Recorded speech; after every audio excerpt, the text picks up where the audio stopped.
morning. Thank you for joining us today, this morning, in person and online, for the Aitken Partners Business Law Breakfast. And today's topic will be estate planning, the protection of disabled or vulnerable beneficiaries. For those of you who don't know me, my name is Lizzie Lim. I'm a principal at the firm, an accredited specialist in wills and estates, and a Doyle's Guide recommended lawyer in both wills and estate succession planning and estate litigation. Today we'll be discussing the estate planning measures families can take to make sure their loved ones who may have a disability or be vulnerable in some way are protected. We'll look at different types of trusts that can be used and also consider Centrelink and NDIS entitlements and whether any other appointments through VCAT may be required. Please feel free to ask questions throughout the session, and the webinar audience, please feel free to put your questions in the Q&A function and we'll answer those during the session too. It is now my pleasure to introduce our panellists. Alex Nicol is the Managing Principal of Aitken Partners and a very experienced lawyer in the field of insolvency and commercial disputes. Alex joins our panel today not as a lawyer, but as the brother of Tim, who was born with Challenge syndrome. Alex will share some of his experiences as the trustee of the Special Disability Trust, as well as some of the considerations that are important to his family in planning for Tim's future. Secondly, Susan Benici is our principal lawyer in the estate planning team. Since being admitted to practice in 2012, Susan has worked exclusively in estate planning, estate and trust administration. Susan has a passion for assisting families of children with disabilities to prepare for their future well-being.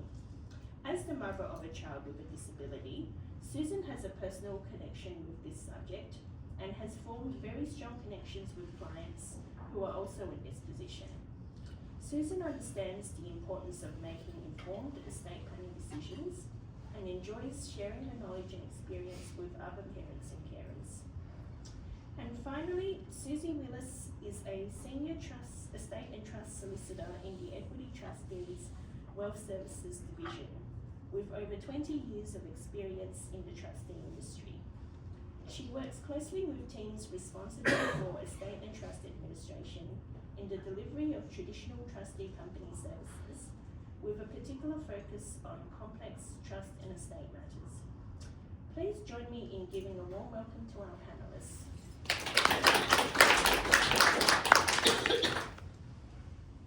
So now we'll start with our panel Q&A. Firstly, I have a question for Susan. Susan, what is a Special Disability Trust and what are the key requirements for setting up a Special Disability Trust? Good morning, everyone.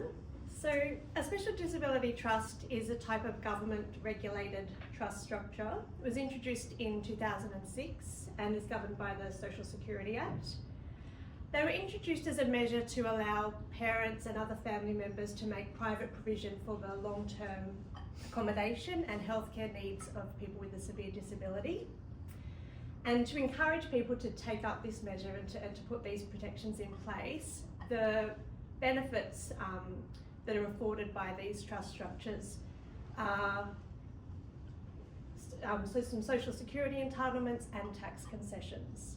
So because there are quite generous concessions that are given for establishing these structures and using them, there's really strict eligibility and other requirements for having a Special Disability Trust.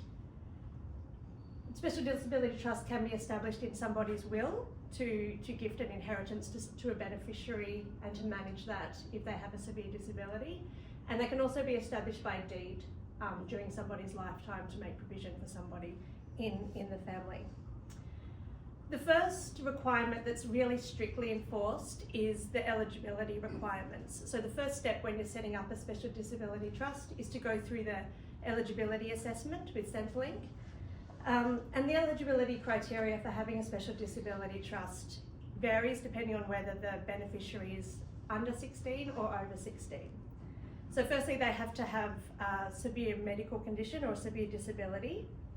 If they're under 16, there must be a carer who has gone through the disability carers load assessment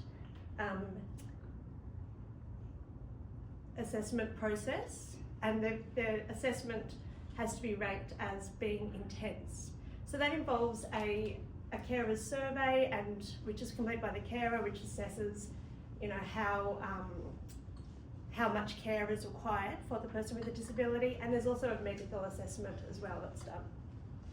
A medical practitioner has to certify that that person will need a high level of care, personal care, for a period of 6 months or more.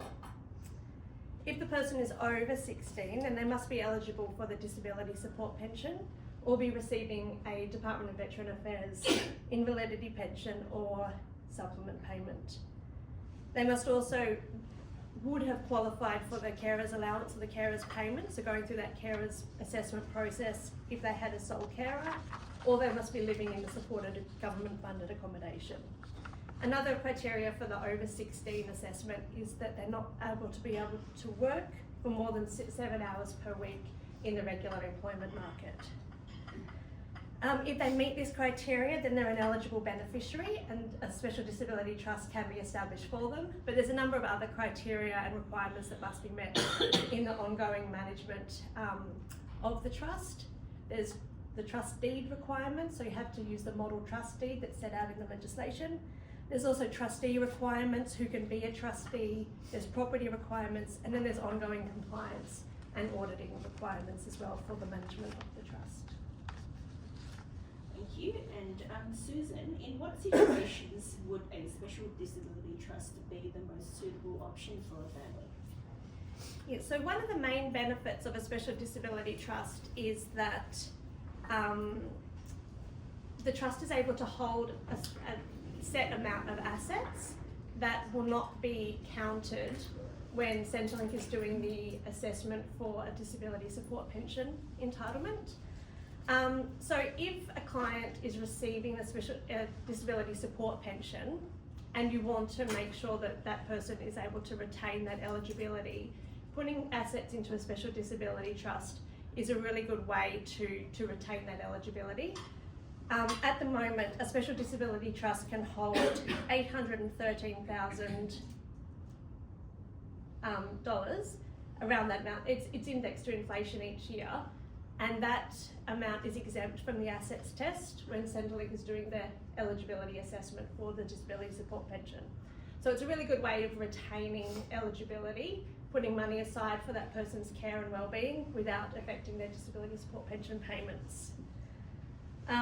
It's also important to remember, though, that assets that are in the special disability trust can only be used for accommodation and the healthcare needs of the primary beneficiary. There is a small allowance for more discretionary spending, around $14,000 each year, which is also indexed to inflation, but it's not very much. So making sure that it's the right fit for the person, for the beneficiary involved, is really important before you go and setting it up. And Susan, can you explain how a person's disability support pension may be affected if the person receives an inheritance? Yes, so the disability support pension can be claimed by somebody with a disability from the age of 16 if they satisfy medical and non-medical criteria. Just to sort of put some numbers around how it works, a single person who is over the age of 21 who doesn't own their own home, they can have $566,000 in assets before their pension payment is affected. That's the asset limit. For every $1,000 in assets over that limit, their pension rate is reduced by $3 per fortnight. There's also an income test of $212 per fortnight that a person can use before it impacts their pension payments. The pension rate at current rates is around $1,144 per fortnight. So the way that this works is that, say for example, a person with a disability has nominal bank account savings of $10,000, and then they inherit $1 million because someone in their family has passed away. If that goes straight into their bank account, then they would be $440,000 over the asset limit, which completely eliminates their disability support pension entitlements. If, however, the executor of the estate that they inherited from had the option to establish a special disability trust, they could put $800,000 into that trust, the balance into their personal bank account. The $800,000 wouldn't be assessed as part of the assessment for the disability support pension, and their assets would only rise, so the personal amount that they have in the bank account would only be around $200,000, and so that wouldn't impact their disability support pension entitlements. Thanks. And Susan, you've already mentioned quite a few things, but what else should financial advisors or lawyers be aware of when advising the family of a person with a disability? Yeah, so apart from the benefits to the primary beneficiary of the trust, there's still also some benefits that family members can get from setting up and contributing to a special disability trust. The first is gifting concessions. So immediate family members of the beneficiary who might receive a pension, so an age pension or a carer's payment or a DBA pension, can be eligible for a gifting concession for money that they put into a special disability trust.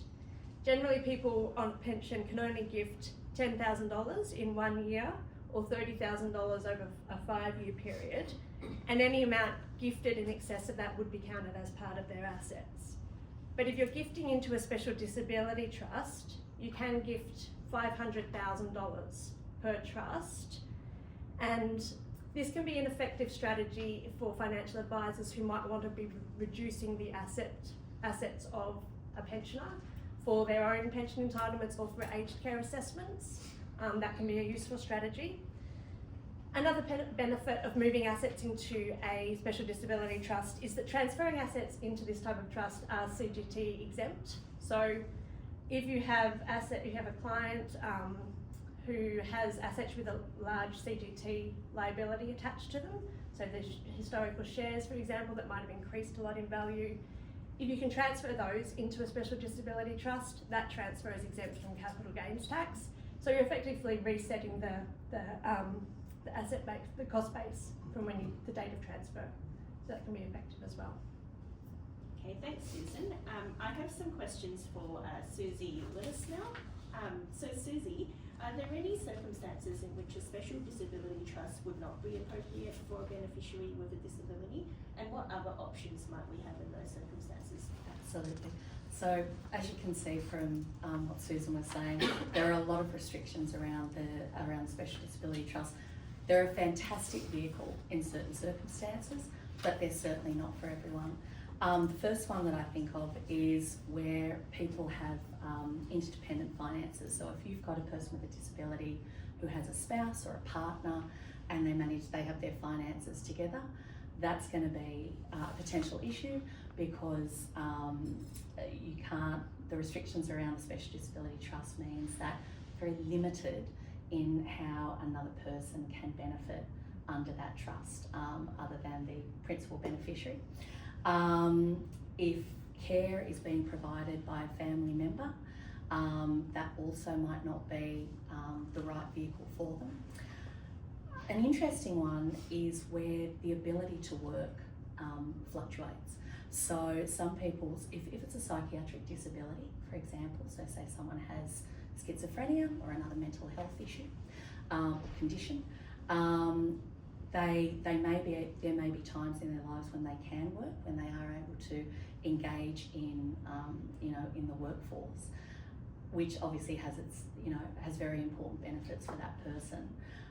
But of course, there's a requirement that to remain eligible as a principal beneficiary of a special disability trust, you can't work more than 7 hours per week. So that's another thing to take into consideration. I think when you're engaging in any kind of planning for a client in these circumstances, you really need to look very carefully at those restrictions and see whether or not it's right for that person.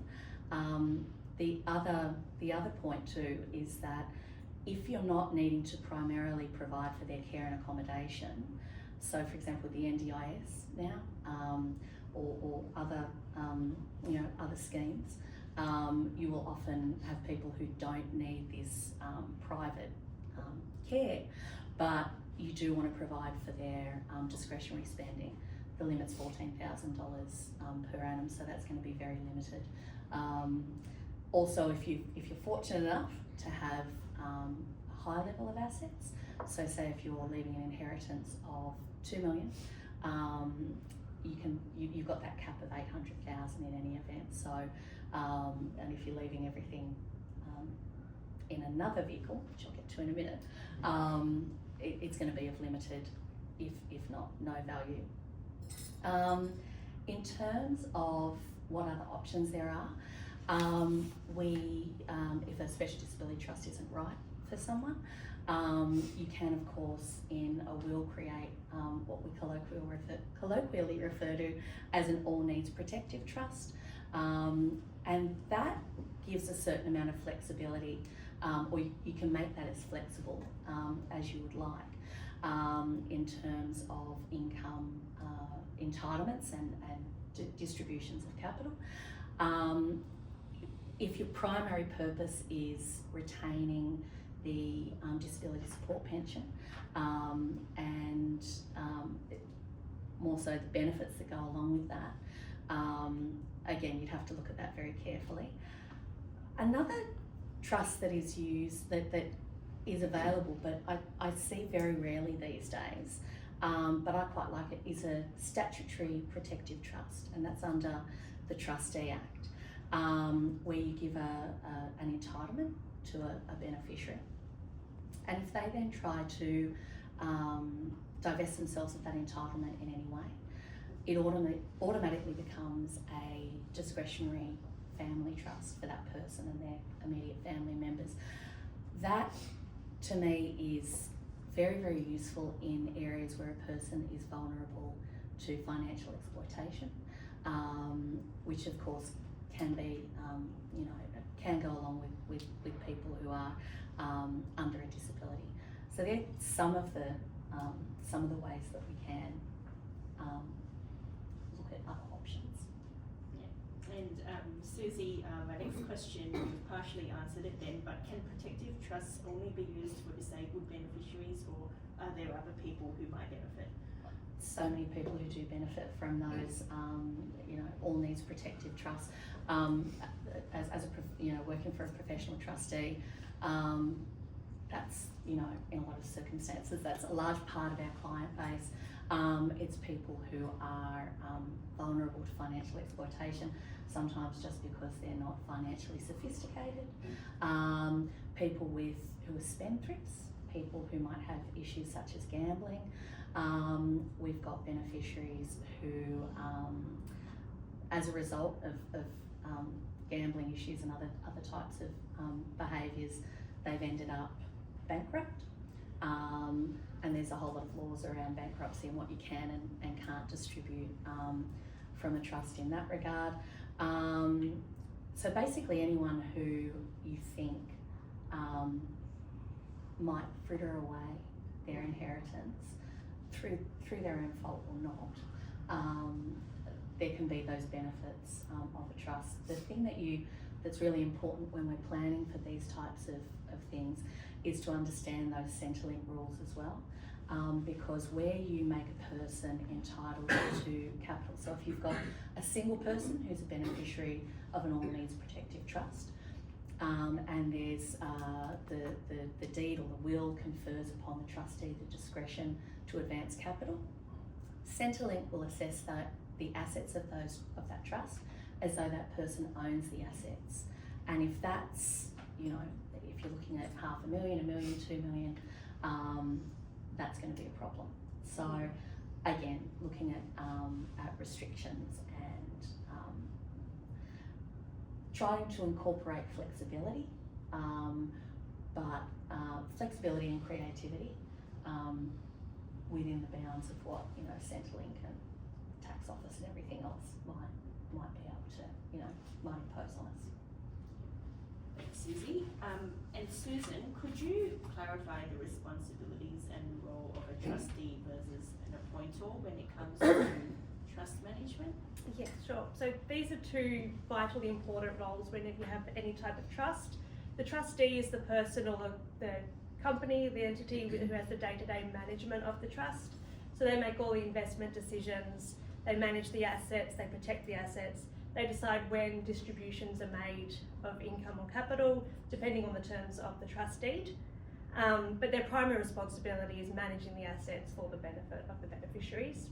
The appointer, on the other hand, doesn't have anything to do with the daily operations of the trust, but they have ultimate control really, because they have the power to dismiss the trustee if they're not happy with the way that they're behaving, and to replace the trustee, to appoint somebody new. And Susan, what qualities should families look for when selecting a trustee or appointer for a trust? Yeah, this is a really important part of the picture, and it's usually one that families struggle with. A lot of my clients find this one of the really difficult decisions that they're making when setting up a special disability trust. The people that you're appointing as trustee need to be responsible, they need to have some degree of financial acumen, they need to have the time and the dedication to put into the role. They need to understand the purpose of the trust, why it's been established, and have a strong connection with the primary beneficiary to be able to regularly assess their needs and how they can most benefit from the trust itself. The person establishing the trust can sort of guide this process a bit by putting together a letter of wishes, which is there to sit alongside the trustee to direct the trustee to how they want the trust to be managed. And it's also really important to have a succession plan for your trustee and your appointer as well, so that a big part of estate planning is having a plan B and a plan C and a plan D for in case any of the people pass away or are no longer appropriate or no longer able to act in those roles. So yeah, thinking about sort of the longevity, sometimes these trusts will run for 50, 60 years depending on when they're set up and how long the beneficiary lives for. So making sure that there's always people around, or companies around, to manage those roles is really important. Susie, what are the benefits of using a professional trustee as the trustee of a special disability trust or a protective trust?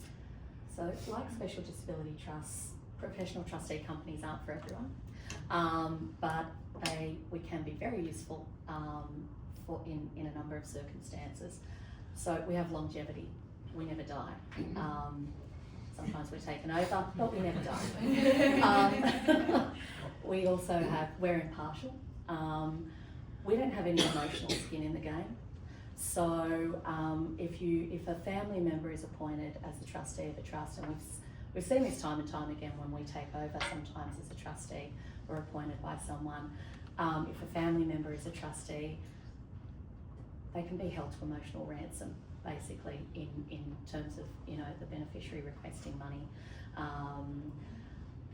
We also have obviously the expertise in managing those very strict requirements around special disability trusts.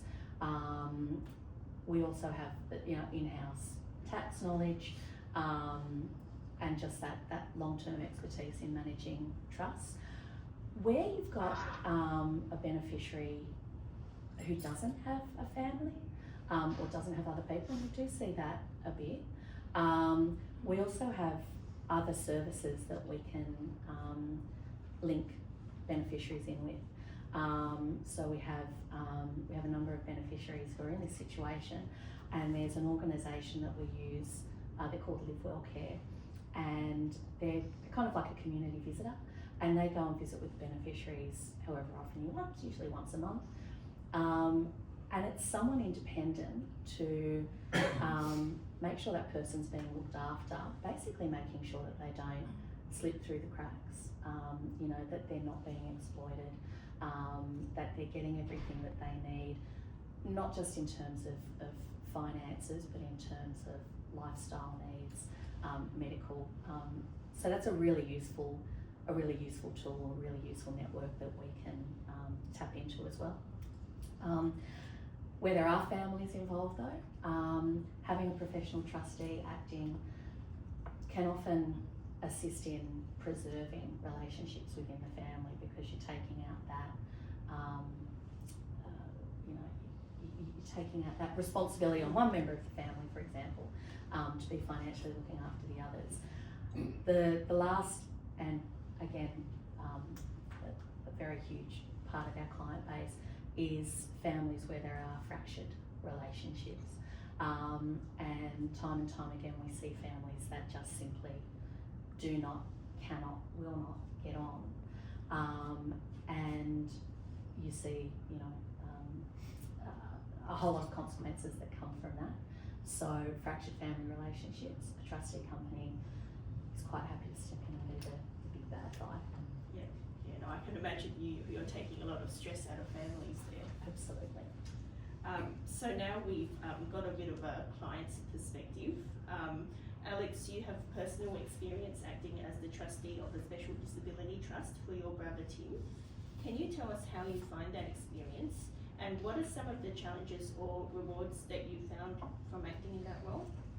Thanks, Lizzie. I suppose the biggest benefit is knowing that my brother's financial needs are being looked after in a way that's tax effective for the family. The initial challenge for us, I suppose, was knowing that such a thing existed as a special disability trust. I mean, my brother's 37 now, and we only really learned of this probably 6 or 7 years ago we were referred through an accountant to another advisor who had similar expert knowledge to Susan and Susie here. So that was the first challenge, knowing that there was something that existed that could assist in this way. And I suppose that the reward has been seeing that the financial benefit. We've bought my brother's apartment that he now lives independently in, and if you'd asked us 10 years ago, we probably would have said he would never have been able to live independently. So there's a benefit from that emotional side of things, as well as the financial side of the benefits that Susan spoke about earlier. And Alex, do you receive any support from other professional advisors when it comes to managing your trustee role? Yes, we do. So the advisor who helped us set up the trust still assists, and our accountant does the regular returns that are necessary in the trust. So we lean heavily on professional advisors for this. Yeah, good. And I think the next question's been answered, but has the Special Disabilities Trust structure been beneficial for Tim and your family? Yeah, absolutely. I mean, it's, as I said, the financial benefit of buying the apartment in that and knowing that it's sitting there for Tim, and that some of the financial benefit flows through to him rather than to the tax office or otherwise. So there's certainly been some benefit in that way. And Susan, apart from establishing trusts, what other measures might a parent or a family member take to protect the financial interests of a loved one who has a disability? Can you explain the role of VCAT in these circumstances? Yeah, so for most of us, or people with decision-making capacity, we will usually sign powers of attorney where we can appoint people to act on our behalf if we lose capacity. So you can appoint people, attorneys for financial matters, personal matters, medical treatment, and they'll make decisions on your behalf. Because people with disabilities generally lack that decision-making capacity to begin with, they're not able to make those documents or sign those documents. And so for people to be appointed to make decisions on their behalf, it usually requires a VCAT process to have a financial administrator or a guardian appointed. While people are young or there's not many decisions that really need to be made, usually a parent can just act in those roles, and these appointments aren't required. But after a parent has passed away, if decisions need to be made and a person's with a disability's personal finances need to be managed, then usually a VCAT appointment will be necessary. So VCAT will appoint a financial administrator who manages the finances of the person, and a guardian who can make lifestyle decisions and medical treatment decisions.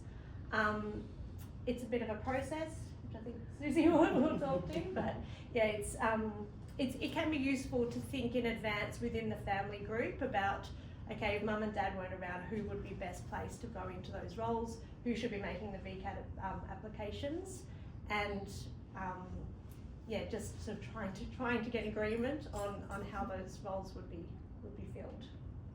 Yeah, and Susie, what is the process for applying for administration and guardianship orders to VCAT? So there's a form to fill in. There's always a form. So go to the VCAT website and you fill in the form. You propose who you want to act as the attorney.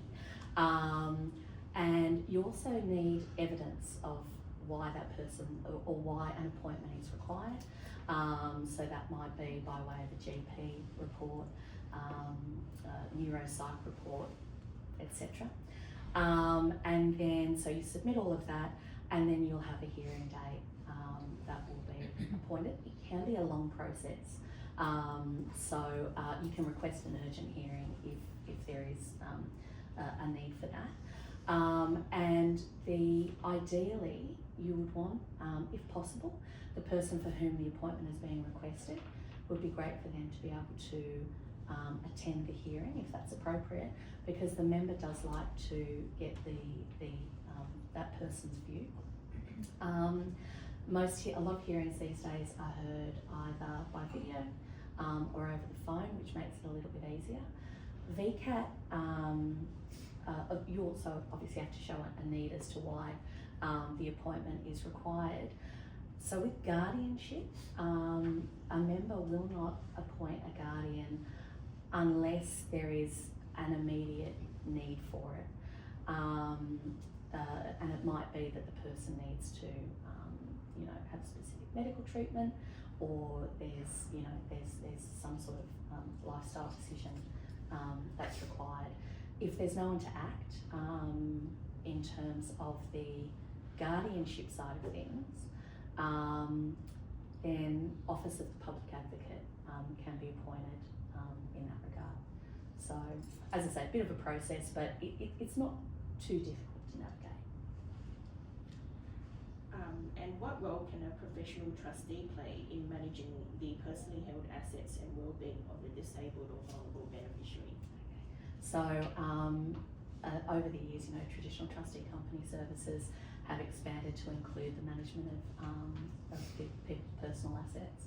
And so at Equity, we have different teams, a specific team that's set up to manage the assets of people under a disability or under an order or via a power of attorney.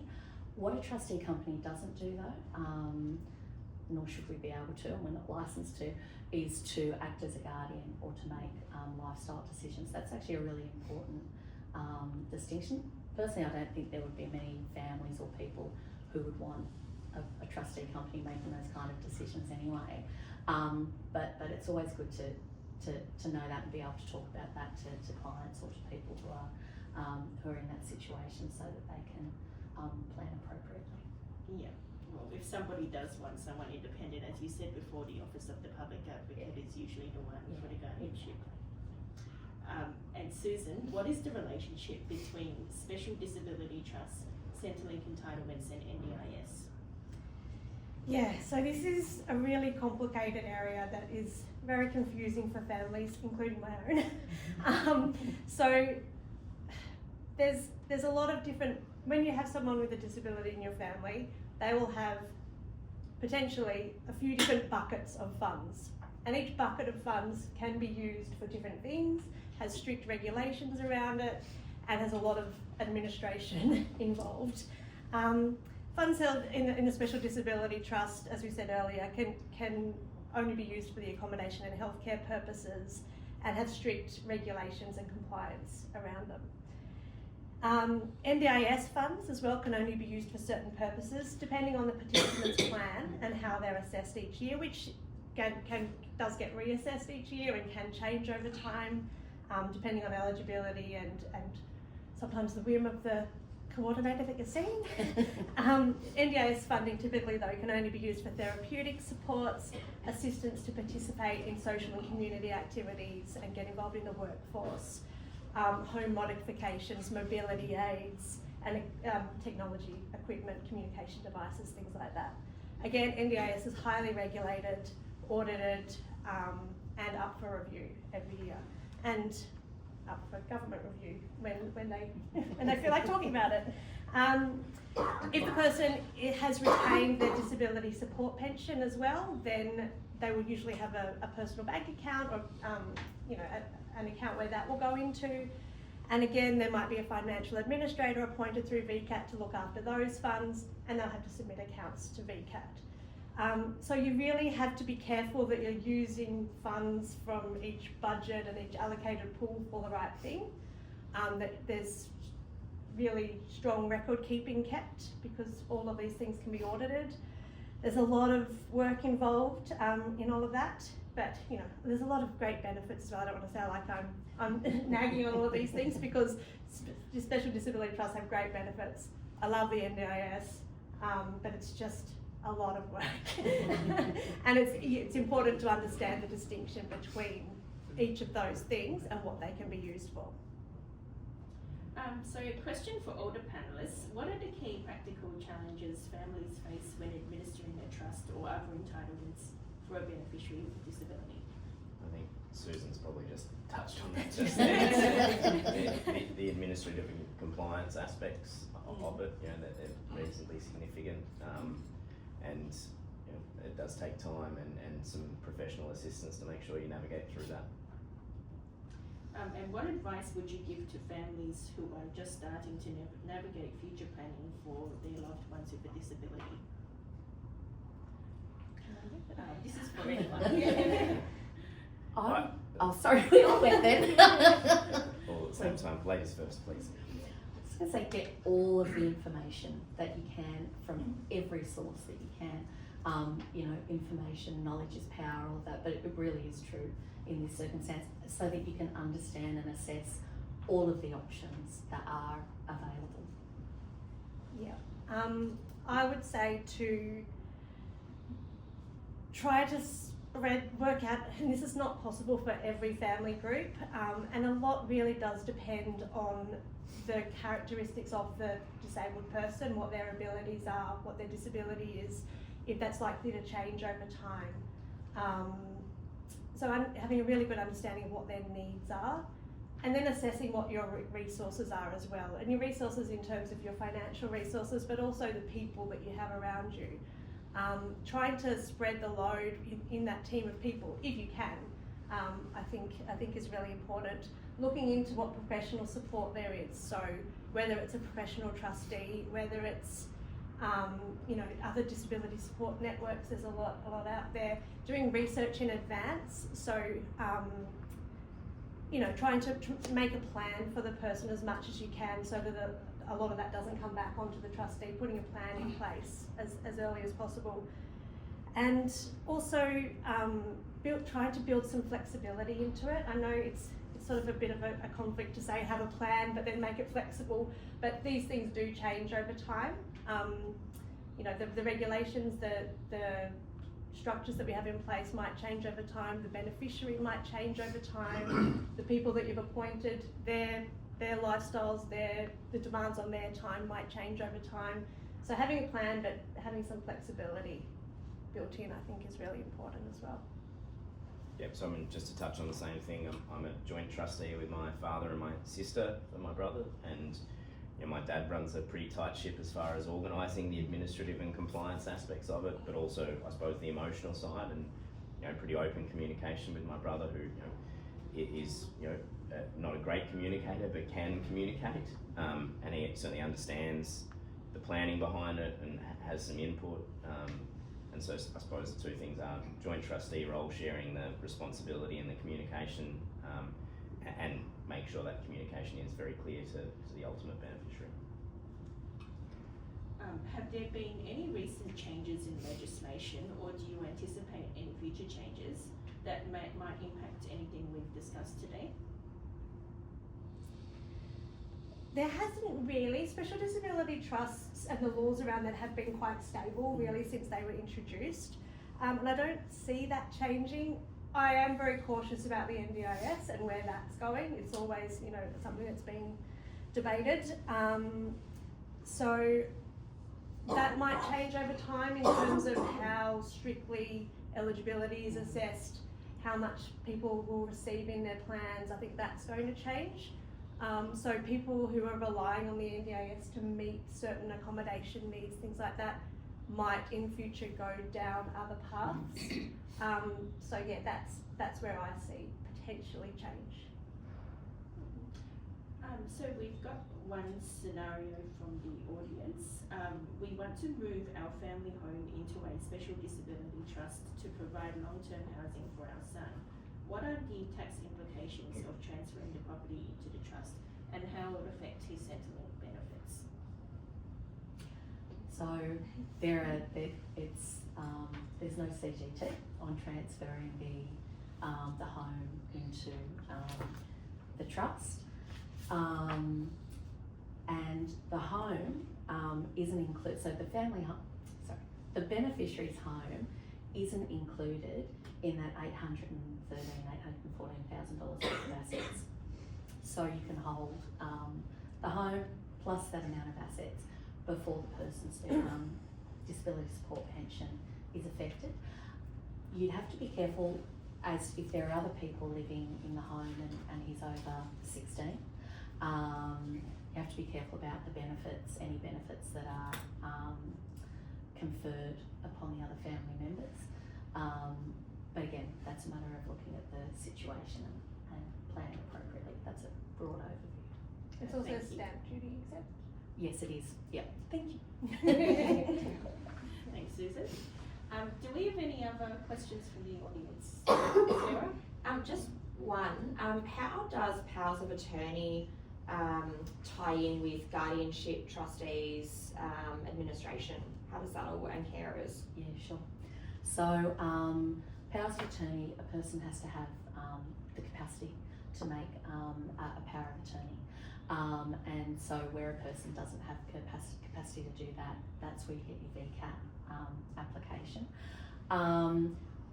They're very important distinctions, actually. You've raised a really good point, because a lot of the time when a family is informally assisting a person with a disability with their finances and whatnot, it's kind of an all-in-one solution.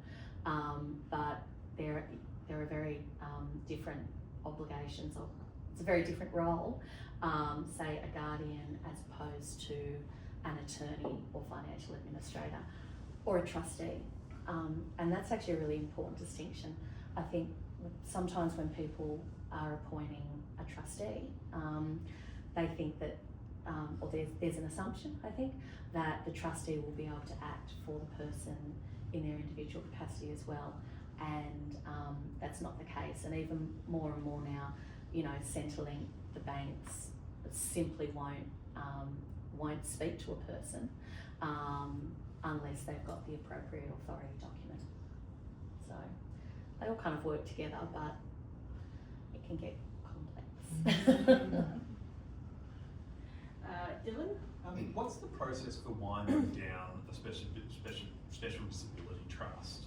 Is there a lot of requirements there as well when obviously the trust who it's created for does pass away or is no longer eligible? Is there a process involved with that? So they are designed to run for the beneficiary's lifetime. Yep. And then when that person passes away, the deed itself will say what happens to the remaining capital and income within the trust. Everybody who contributes to a special disability trust will get their share of the remaining balance back at that end date. So it's all sort of prorated out to however. So you nominate what you want to happen to your contribution. You don't get it back. You would say, this amount that I put in, whatever share of that that's left at the end date, I want it to go back to me or to my estate or to my kids or to a charity, whatever. So that's all nominated when you make the contribution. If they don't really wind up during someone's lifetime, it's meant to run for the duration until the primary beneficiary passes away. Any other questions? Well, Just going on to that question that you just answered, is there a problem if the person becomes, for whom this disability trust is established, becomes ineligible at the time. How does that, I mean, if I take it, you say, well, the trust still exists, but it won't have all the benefits that supported its establishment in the first place. That's a really interesting question. I haven't come across it yet, and I've come across it in the opposite way, where we've been managing testamentary trusts and we've approached Centrelink and had them converted to a special disability trust. It makes me think that you might do a similar kind of thing. So if someone ceases to be eligible, I suspect your first step would be to approach Centrelink to explain what's happened. I suspect though that unwinding the trust, so I think first of all you'd see if it could be converted to another type of trust, just a standard inter vivos trust, or if you wanted to wind it up, I suspect there would be tax implications. So, as the tax man always gets his cut right. I think it would be quite rare though, because they are so strict to set up in the first instance. That eligibility is so strictly assessed that, you know, barring some medical miracle, it's unlikely that someone would overcome that. Or legislative misfortunes. That's right. Yeah. Any more questions? I think that's all for today. So the panellists will remain available while we enjoy our snacks and drinks if you have any further questions. Otherwise, this concludes our panel discussion for the morning. Thank you everyone for attending this morning, and can you join me in another round of applause for our panellists?